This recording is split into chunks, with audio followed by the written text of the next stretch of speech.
Oi, pessoal, sejam todos muito bem-vindos. Essa live é sobre a endocrinologia no SUS.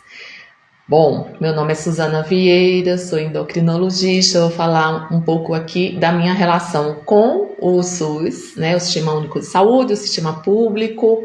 Eu sou formada pela Universidade Federal de Pernambuco, que é uma instituição pública. Hoje tem várias escolas de medicina privadas, naquela época não existia muito, e sou muito grata por ter tido essa oportunidade, né, de estudar numa universidade particular, sabendo, claro, né, que por conta que eu venho de uma classe média tive esse privilégio, né, de estudar em escolas particulares e conseguir entrar numa faculdade pública, apesar de, né, ter o meu mérito por conta que eu era do interior, enfim, né, tive que desbancar vários concorrentes da capital. E vim para cá, para São Paulo, para fazer residência médica, consegui entrar na USP também, pública, fiz 2 residências clínica endócrino e ainda permaneci mais preceptoria e doutorado, né, nesse tempo que foram 10 anos de estudo e, né, entre graduação e residência para me tornar um endocrinologista, sempre tive contato com os sistemas públicos de saúde na emergência no ambulatório, enfim. Quando terminei, né, minha formação em endocrinologia, já comecei a trabalhar como endocrinologista pelo SUS. Na verdade, trabalhei até em pronto-socorro, no pronto-socorro do Hospital das Clínicas, e depois comecei, né, uma atividade nos ambulatórios do SUS, Maria Zélia. Atualmente eu trabalho em 2 serviços do SUS, que é o AMA Especialidade lá em Santa Cecília, né, aqui na região de São Paulo, e no ambulatório médico de especialidade, que é um serviço de endocrinologia que é do Estado, né? Nesse meio tempo também tive uma passagem no Instituto do Hospital Servidor Público Estadual, onde guardo muitas boas lembranças. Só fiquei afastada, né, 3 anos aí que eu estava na indústria farmacêutica. Pois bem, eu vou falar aqui meu dia a dia, né, dessa mais de década da endocrinologia nos serviços públicos. Muitas, né, nem precisa falar que na pandemia, ou até um pouquinho antes dela, as pessoas perderam seus convênios, e aí surgiram os planos populares, e o SUS tornou-se, né, um recurso que muita gente não utilizava, né, outras pessoas sempre utilizaram, para serviços de saúde em geral. E aí a gente vai ter, né, o SUS é o serviço único de saúde, que ele tem como características de ser equânime. Então ele tem a equidade, é que você precisa dar mais recursos, prestar mais atenção a quem mais precisa. Então, por isso que os pacientes podem ter um tratamento diferenciado. Se eles são mais graves, eles podem ser atendidos em um hospital escola, né? E se têm um grau de complexidade menor, então no sistema serviço básico, seria o posto de saúde, o postinho. É universal porque ele atende qualquer pessoa, diferente de muitos países onde, né, não há serviço público de saúde. É hierarquizado, quer dizer, tem graus de complexidade. Os pacientes né, que têm uma complexidade menor no tratamento são atendidos nas UBSs. Quem tem um grau de complexidade maior, aí entra a especialidade, entra a endocrinologia, são atendidos. Aqui eu vou falar um pouco do que eu conheço, que é os serviços aqui do estado e do município de São Paulo, né? Pode ser que tenham outras nomenclaturas em outros estados, outras cidades. Então, assim, aqui a porta de entrada é no clínico geral, que ele teria, né? Eu sei que são muito sobrecarregados, né? O posto de saúde, a unidade básica de saúde é que deveria ter, né, os profissionais que tivessem plano de carreira, concursados, né? Aqui fazem um parênteses, a gente não tem mais concurso, então esses trabalhos que eu tenho, por exemplo, são ou PJ, né, pessoa jurídica, ou CLT, que bom que ainda tem um CLT, mas também esse modelo se replica na saúde básica e os médicos rodam bastante. E aí, mas seria uma porta de entrada para diabetes, hipertensão. Vou falar aqui, pegar um exemplo na endocrinologia do diabetes, que é o nosso dia a dia: diabetes, tireoide, obesidade, vão aparecer outros casos. Os pacientes que têm diabetes mais leve, que podem, que usam só comprimido, que não estão com insulina, devem ser atendidos no posto de saúde. Pacientes, por exemplo, com hipotiroidismo ou nódulo de tiroide que não tem um nódulo de tiroide que não tem indicação de punção, ou hipotiroidismo que está controlado com dose fixa há vários anos.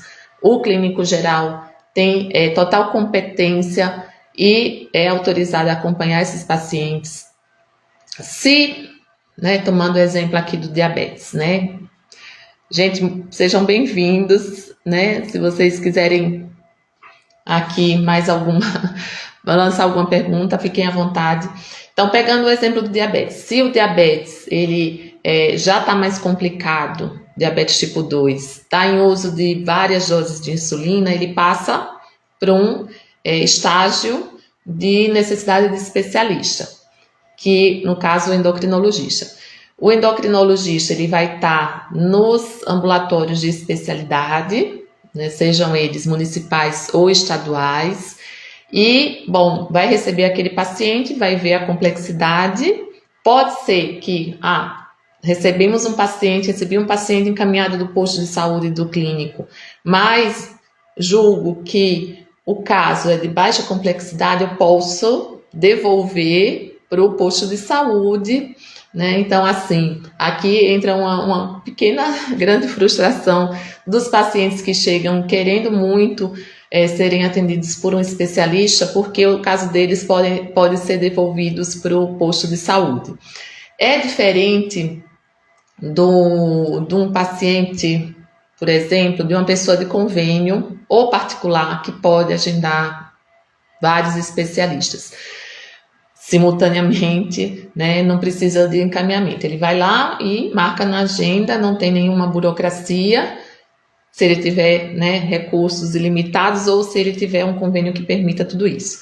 Mas no SUS a gente pode devolver, né, ou ficar com esse paciente acompanhando no ambulatório de especialidade, ou se, né, tem casos, por exemplo, que a gente tem que terceirizar, ir para um serviço terciário, um serviço super especializado, por exemplo, um diabetes que usa bomba de insulina, tem ambulatórios específicos de bomba de insulina nos hospitais, né? E pela complexidade, a gente pode transferi-lo, né? Pedir uma transferência, quer dizer, via os sistemas, via CROSS, para um serviço terciário. No caso, doenças muito raras ou um câncer de tireoide que foi feito cirurgia, a maioria das vezes não tem complicação, a gente acompanha no ambulatório de especialidade, mas se tem, por exemplo, né, excepcionalmente, está evoluindo com metástase e tudo mais, precisa de um oncologista, a gente pode mandar para outro serviço. Infelizmente, não tem tantos serviços assim no sistema público que programas, linhas de cuidado, né? A gente precisava de mais linhas de cuidado, por exemplo, para diabetes, que teria, né? Não tem muitos serviços. Tem endócrino, nutricionista, educador físico, enfermeira, farmacêutico. A gente tem tudo muito fragmentado, tanto para diabetes como, por exemplo, para obesidade. Obesidade, né, nem preciso falar aqui, que uma prevalência cada vez mais crescente, metade da população, mais da metade da população está com sobrepeso, obesidade, e a gente não tem essa linha de cuidado, por exemplo, para a cirurgia bariátrica. Chega paciente para cirurgia bariátrica, a gente tem que pedir avaliação do psicólogo, do nutricionista, eventualmente tem uma liberação do psiquiatra, então a gente já está na especialidade, mas precisou do posto de saúde, porque no posto de saúde vai ter nutricionista e vai ter psicólogo.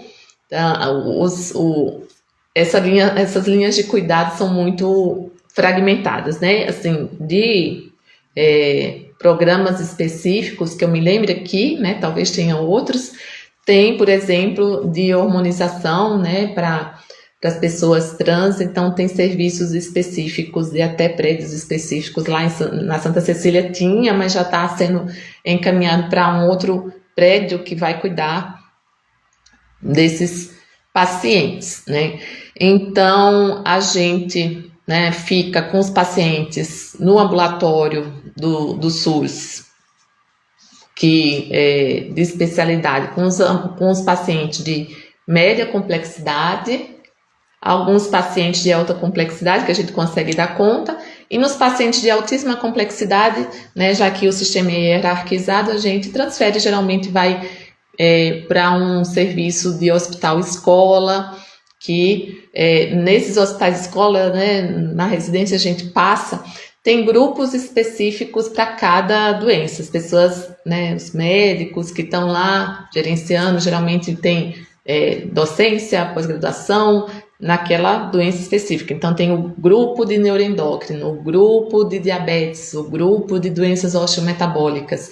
E os pacientes geralmente vão ser transferidos. O grupo de doenças genéticas, paciente com doença genética rara, geralmente a gente tem como transferir.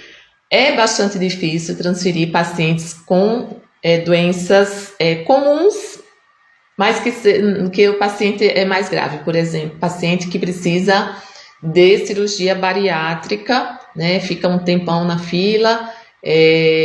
Aqui a gente tem como mais pacientes, por exemplo, alguns pacientes com obesidade grave, com diabetes, a gente tenta transferir, mas imaginem que esses serviços terciários já estão, né, cheios e as vagas são muito limitadas. A gente fica numa pressão, aqui eu vou, né, falar que a gente também é cobrado por meta, até por meta de alta do nosso ambulatório. A gente é cobrado por meta de atendimento e por meta de alta também, para justamente, né, tentar fazer com que o serviço ande mais.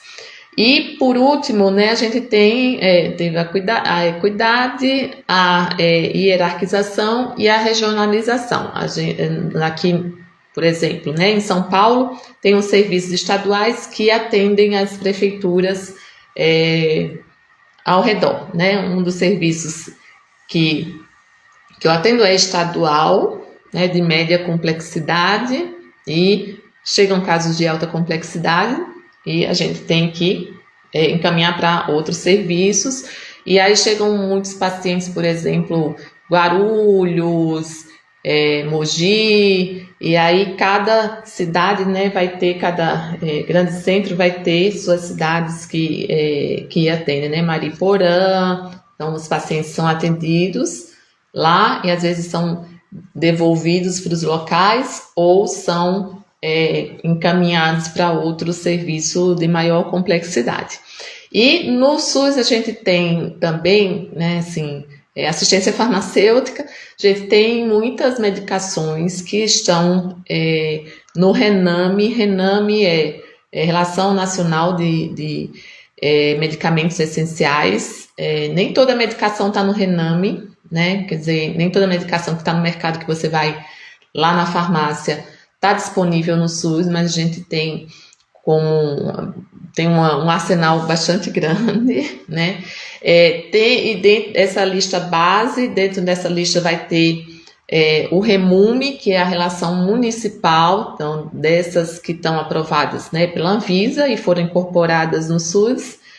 Aqui a gente tem, né, por exemplo, os análogos de insulina não eram incorporados no SUS, estavam no mercado há muito tempo, mais de 10 anos, e foram incorporados pelo SUS, e aí a gente consegue prescrever via alto custo, por exemplo, farmácia de alto custo. Tem medicações que são receitas simples, tem validade de 6 meses, e tem outros que têm receita, que é um formulário para alto custo, né? Aí aqui tem algumas estatinas que são usadas para o colesterol, cabergolina usada para casos de aumento de prolactina, prolactinoma, tem calcitriol, que é usado para hipoparatireoidismo, doença renal, tem a lista completa no site do estado. E esse, assim, é um pouco burocrático, a gente já tem bastante burocracia, né? Numa consulta a gente tem que receber o paciente, escrever a queixa, escrever os exames que ele traz, porque não é integrado com os laboratórios. Isso quando a consulta é mais, vamos dizer assim, é um pouco mais produtiva. Fazer a prescrição, pedido de exames, retorno e alguns lugares, acho que não sei a maioria, nos locais que eu atendo tem a prontuário eletrônico, já tem uma facilitação, mas para um alto custo a gente tem que ter todos os exames que eles pedem para cada doença, para cada medicação e também a receita específica para isso. Antes o relatório de alto custo valia para 3 meses, foi ampliado para 6 meses. A gente tem, né, os análogos de insulina entram também no alto custo. Dapagliflozina, que é uma classe mais recente, né, já um pouquinho antiga, mais nova. Para o diabetes também está no alto custo, aí tem os critérios específicos, pacientes mais de 65 anos. E fora, nas medicações que não estão no REMUME, né, na relação municipal, a gente tem como fazer um relatório para pedir em casos excepcionais também que haja muita necessidade, né. Fora essas relações, né, a gente não pode pedir a não ser via administrativa, um pedido administrativo e eventualmente, né, esse pedido administrativo, se negado, vira pedido judicial, que, enfim, né, é muito trabalhoso, na verdade, já os caminhos, vamos dizer, sem que sejam dentro dos protocolos e muito mais se judicializar. Então, assim, até se o caso necessita de judicialização, pode ser até que ele seja realmente de uma complexidade maior e a gente transfira para um serviço terciário.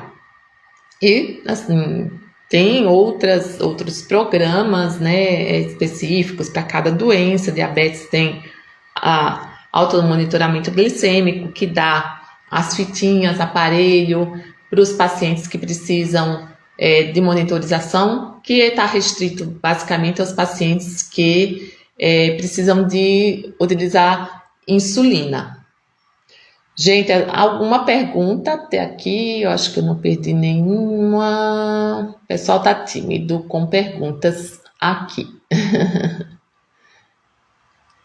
Então, sigamos.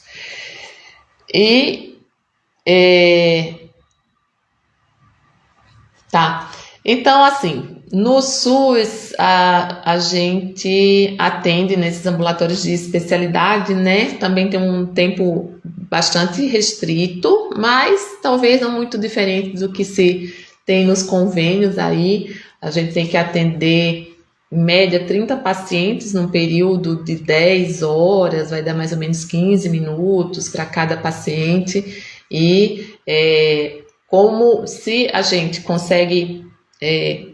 aqui eu tenho, né, endócrino, vou tomar de novo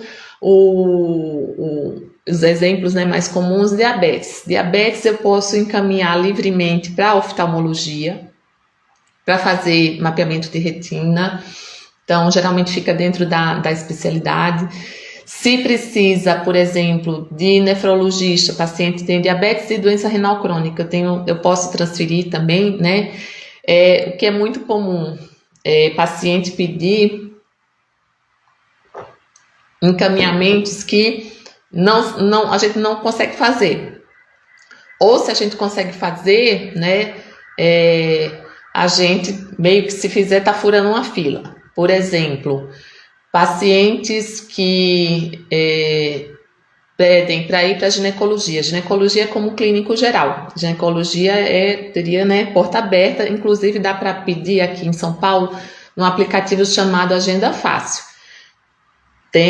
Baixa o aplicativo, às vezes tem que pegar uma senha no posto de saúde e aí dá para agendar para clínico geral, se não me engano também ginecologia, que são portas de entrada. Criança, vocês têm como marcar pediatria e então o especialista ele pode devolver para o clínico, mas não pode encaminhar para ginecologia, por exemplo. Então, as especialidades que têm relação com a doença que eu estou tratando, por exemplo, nódulo de tireoide. Nódulo de tireoide eu posso encaminhar para o cirurgião de cabeça e pescoço, fica na fila, mas paciente que pede para ortopedia, por exemplo. Ortopedia já é uma especialidade que tem muita demanda, né? E tem muita gente na fila, então, se não está relacionado com a doença que eu estou tratando, vendo, esse paciente não pode ser encaminhado. Se a gente encaminha, recebe uma advertência da chefia. O paciente tem que pedir no clínico geral. Clínico geral é onde se concentra todos os programas também de prevenção. Então, pacientes que precisam ser tratados e também encaminhados para as diversas especialidades têm que se concentrar no clínico. E o clínico não é só um encaminhador, ele deve tratar doenças mais comuns como hipertensão, diabetes, hipotireoidismo, dislipidemia, que é aumento do colesterol no sangue, dos pacientes com menor complexidade. E aí, bom, a gente tem também, né, disponibilidade de pedir exames de sangue, são colhidos nos laboratórios geralmente do posto de saúde, na rede municipal, tem também alguns laboratórios da rede estadual. O paciente pode fazer particular e levar para a gente, de preferência impresso, porque a gente não tem acesso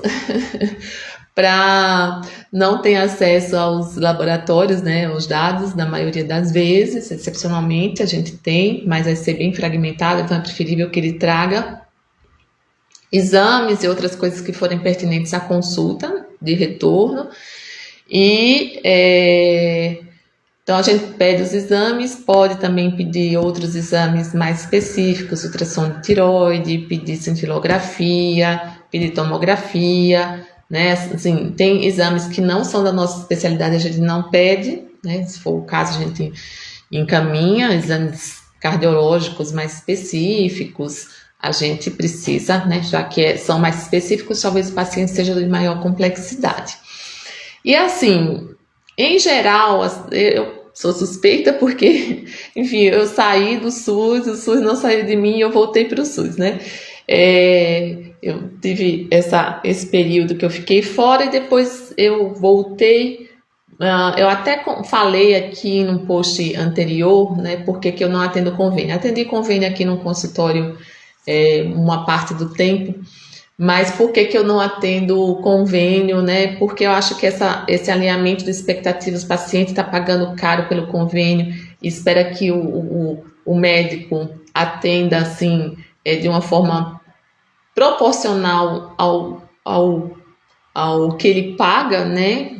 E o médico, por sua vez, ele recebe muito pouco do convênio, 2 meses depois tem que tirar os impostos e as despesas do consultório. Então, assim, convênio, e às vezes o convênio também, convenhamos, né? A gente chama até de SUS Plus, que é um convênio que cobre, mas cobre meia boca as coisas. Então, a gente tem assim, claro, Não, tem umas diferenças, convênio você pode marcar os especialistas que você consegue, né, quer dizer, que você quer, no SUS não consegue. O tempo de atendimento é mais ou menos semelhante, né? Assim, claro que as instalações de hotelaria, isso aqui a gente não vai entrar no mérito, mas acho que no SUS, assim, tem um alinhamento de expectativas mais próximo do real, sabe? O paciente até vai esperando, infelizmente, né? Pouco e às vezes se surpreende. Isso eu ouvi de vários pacientes, principalmente pacientes que perderam convênio e caíram no SUS. Acho que tem uma imagem muito ruim. A gente consegue fazer muita coisa. Eu sei que tem muita coisa que precisava melhorar, muita coisa que precisava melhorar, né? Mas assim, eu acho que a saída não tá para aumentar especialistas, o número de especialistas, né? Parece que saiu aí uma reportagem falando mal, assim, que estava faltando especialista e tudo mais. Aqui a gente não precisa de mais especialistas, a gente precisa de bons médicos que consigam tratar, ficar no serviço, acompanhar o paciente na rede básica de forma longitudinal, né? Bons médicos no posto de saúde, fortalecer isso e não afetando a necessidade de especialistas, porque 80% dos problemas podem ser tratados na saúde básica.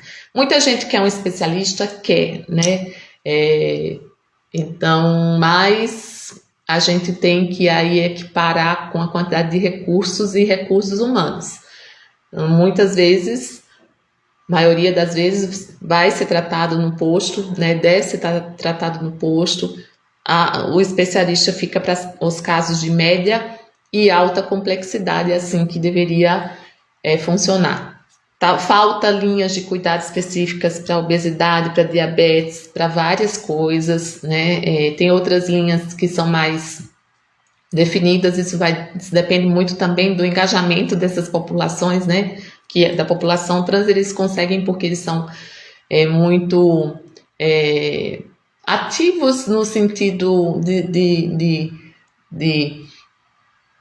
pedirem os seus, né, direitos e conseguem bastante coisa, né? Mas na população que está mais dispersa, né, dos diabéticos, dos hipertensos, dos pacientes com problemas de tireoide, por exemplo, né? E muitas vezes esses pacientes podem pertencer, né, a vários grupos, fica uma coisa mais fluida, né?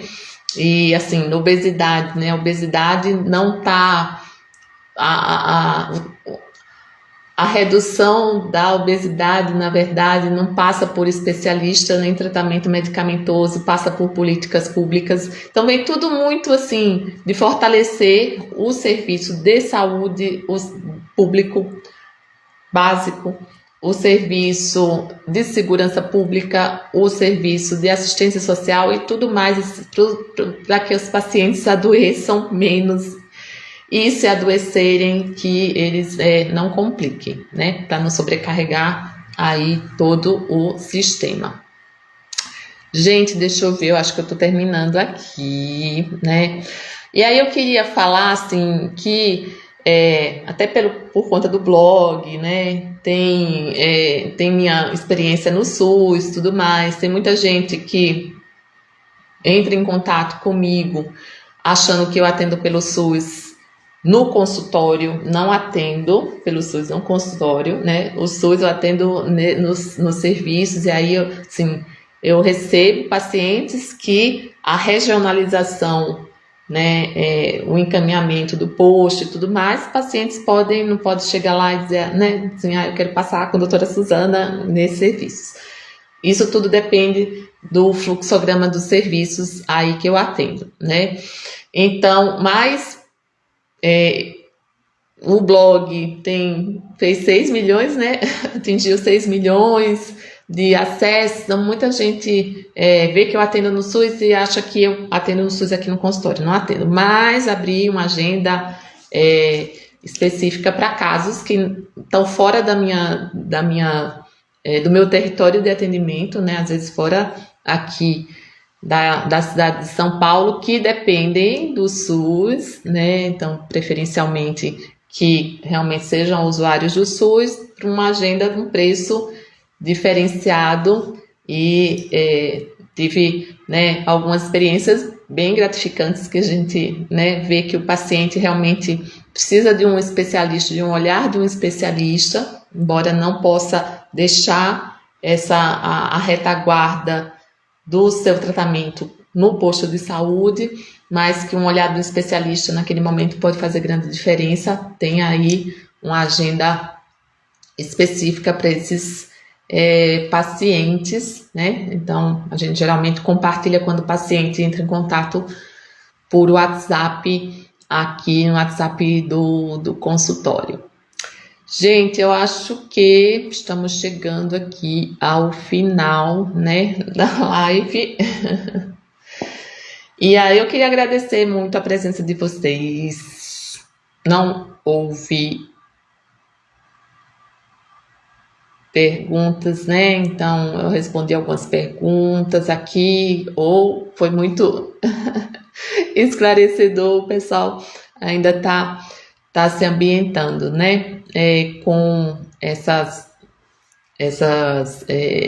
novidades do SUS para quem chegou no SUS. E quem chegou precisa, eu desejo que ele melhore, né? Tá aí a importância do SUS nas vacinas, a gente ter saído nessa pandemia, né? Não é só consulta médica, todo mundo precisa do SUS, já usou o SUS, mesmo aquele que são de convênio, que pagam particular, quando vão fazer sua vacina, vão lá para o postinho, né? Então tem um cartãozinho do SUS, o SUS está em todo lugar, universal, e que bom que a gente tem, né? E assim, e eu sou grata também, né, por usar os serviços públicos, trabalhar nos serviços públicos, receber meu salário dos impostos, como eu falei, né, do serviço público, não atendo de graça, não faço caridade lá. Quem sabe uma hora eu faço,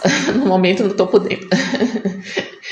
E aí, enfim, para mim é uma alegria e que me traz, né, muita gratificação, né, profissional, mas muita experiência profissional sei lá, fazer as contas rápido aqui, mais de 50 pacientes por semana que eu atendo no SUS, dos mais diversas complexidades que eu atendo. Isso me deixa muito ativa na experiência clínica, né? E enfim, né? E tá tentando, com os recursos poucos que a gente tem, tentar fazer o melhor. Sabemos que é bem aquém do que precisa, mas é o que a gente consegue fazer aqui e, né, com certeza, às vezes mais do que muita gente na mesma situação em países que julgamos desenvolvidos. Gente, muito obrigada. E vou deixar esta live depois aqui disponível. Qualquer dúvida, deixa um comentário, manda um direct, manda um WhatsApp. E um prazer, enfim, tá compartilhando esse tema que eu gosto tanto. Boa tarde, gente. Boa noite, bom dia para quem vai assistir mais adiante e até a próxima.